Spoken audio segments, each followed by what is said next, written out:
कि मैं काफ़ी टाइम से देख रहा था कि कई लोग अपने जो लकवे से परेशान हैं, कई और ऐसी लाइलाज बीमारियां हैं जिनका एलोपैथी में कोई ट्रीटमेंट नहीं है।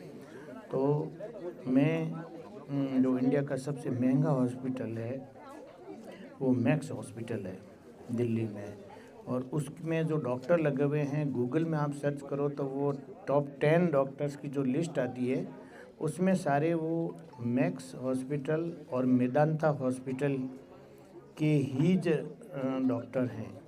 अब मेदांता, आपने कोरोना में सुना होगा कि सारे बड़े नेता, अहमद पटेल और पता नहीं कौन कौन से कैबिनेट मंत्री जो भी मेदांता में भर्ती हुए ठीक होने के लिए, वो सब जो है पूरे ही ठीक हो गए, वो सारे ऊपर चले गए। वो जो इंडिया का सबसे महंगा 1 नंबर का हॉस्पिटल है, वहाँ डॉक्टर उपाध्याय साहब, देखो ये सारे सबको सुनने और समझने की बात है कि वहाँ डॉक्टर उपाध्याय हैं लीवर के, जो इंडिया के 5वें नंबर के डॉक्टर हैं। ये सर आपको भी मालूम नहीं है, आप लोगों को मालूम नहीं, सिर्फ आपको मालूम है। तो वो जो इंडिया के 5वें टॉप लीवर स्पेशलिस्ट हैं, नंबर 1 डॉक्टर प्रेम सरीन हैं, जो लीवर एंड बिलरीज हॉस्पिटल के मालिक हैं। तो उपाध्याय साहब के पास में मैं गया, वहाँ उन्होंने मुझे एक टेबलेट दी बाईप्लासा। उस एक छोटी सी टेबलेट की कीमत 250 रुपये। 2 टेबलेट लेना मतलब 500 रुपये रोज़। जो एक गरीब आदमी, तो क्या एक मिडिल क्लास का आदमी भी रोज़ 2 गोली 500 रुपये की नहीं खा सकता। तो वो मैं ट्रीटमेंट ले रहा था। संजोग से मैं एक दिन डॉक्टर साहब राजेंद्र सिंह जी के पास पहुंचा। कोई ट्रीटमेंट करा के आए थे, तो मैंने उन्हें देखा तो लगा कि भाई आप कैसे ठीक हो गए। मैं तो उनकी तबीयत पूछने गया था, तो वो काफ़ी ठीक लगे। तो मैं कि भाई आप ठीक कैसे हो गए।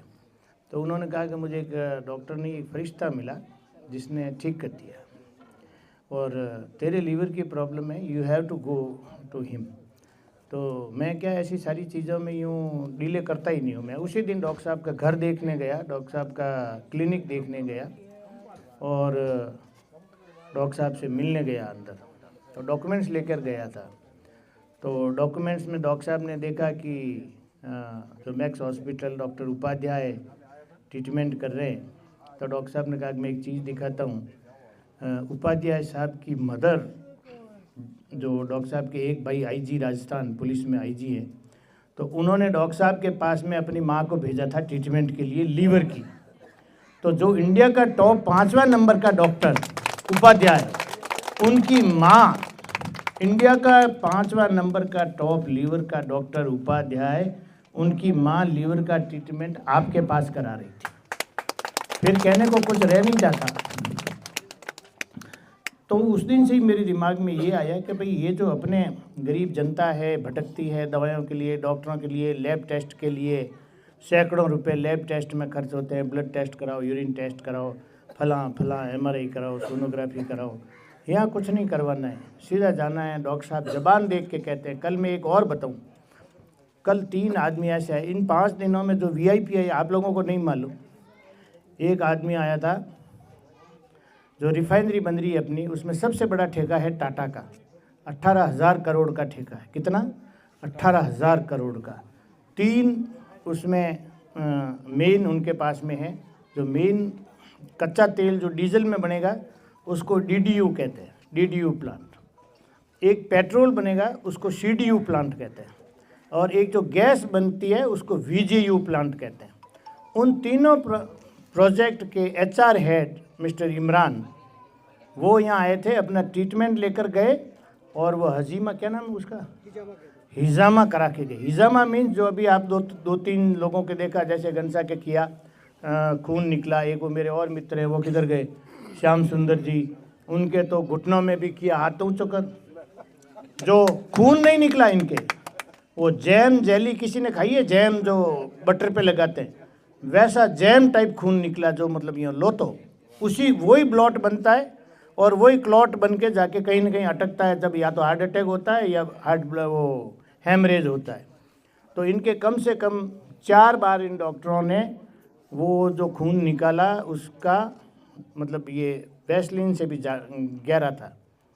तो ये एक बहुत ही नए अलग तरह की थेरेपी जो किसी ने देखी नहीं, सुनी नहीं। कल खुद CMHO साहब गुमान सिंह जी ये कह रहे थे कि भाई मैं CMHO हूँ, सारे डॉक्टरों के, सारे हॉस्पिटलों के ऊपर हूँ, उसके बावजूद भी मैंने इसमें से एक भी ट्रीटमेंट नहीं तो होते देखा और नहीं इसके बारे में मैं जानता हूँ। तो ये सारी चीज़ें अपने यहाँ हुई, बहुत से लोग देखो ठीक हुए, प्रैक्टिकली अपन सब देख रहे हैं। और आज जब कैंप ख़त्म होने की बारी है, मैंने तो हमारी तरफ से बहुत कोशिश की कि भाई मैंने एक ही प्रचार किया कि लाइलाज बीमारियां जिनके हैं उनको लाएं, वो पीछे नहीं रहें। जितनों की हुई अच्छी बात है, जो ठीक हुए उन सबको भगवान और बढ़िया स्वास्थ्य दे। बाकी तालियां बजाकर अपन को इनका धन्यवाद देना चाहिए। Thank you.